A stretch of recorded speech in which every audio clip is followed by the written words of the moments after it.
ಅವರ family clinic ಮತ್ತು diagnostic centre ಮಂಗಳೂರಿನ ಬಿಜೆ ಮಾರ್ಕೆಟ್ನಲ್ಲಿ ಶುಭಾರಂಭಗೊಂಡಿತು. ನೂತನವಾಗಿ ಕಾರ್ಯಾರಂಭಗೊಂಡಿರುವ ಕ್ಲಿನಿಕ್ ಅನ್ನು ಶಾಸಕ ಡಿ ವೇದವ್ಯಾಸ್ ಕಾಮತ್ ಅವರು ರಿಬ್ಬನ್ ಹಾಗೂ ದೀಪ ಬೆಳಗಿಸಿ ಉದ್ಘಾಟಿಸಿದರು. ಬರಶೆಟ್ಟಿಯವರ ಮುಂದಾಳತ್ವದಲ್ಲಿ ಕಾರ್ಯಾರಂಭಗೊಂಡಿರುವ ಅವರ ಫ್ಯಾಮಿಲಿ ಮತ್ತು ವೆಲ್ನೆಸ್ ಕ್ಲಿನಿಕ್ ವಿವಿಧ ರೀತಿಯ ಆರೋಗ್ಯ ತಪಾಸಣೆಗಳು ನಡೆಯಲಿದೆ. ವೈದ್ಯರಾದ ಡಾಕ್ಟರ್ ಅನ್ಮೋಲಾ ಫಲೇರಿ ಅವರು ಕ್ಲಿನಿಕ್ನಲ್ಲಿ ತಪಾಸಣೆ ನಡೆಸಲಿದ್ದಾರೆ.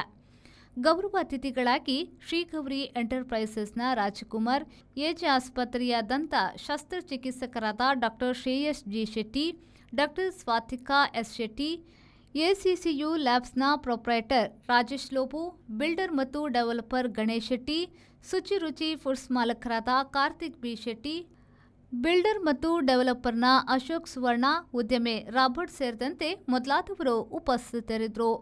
ನಾಗೇಶ್ ಕಾವೂರು, ವಿ4 ನ್ಯೂಸ್, ಮಂಗಳೂರು.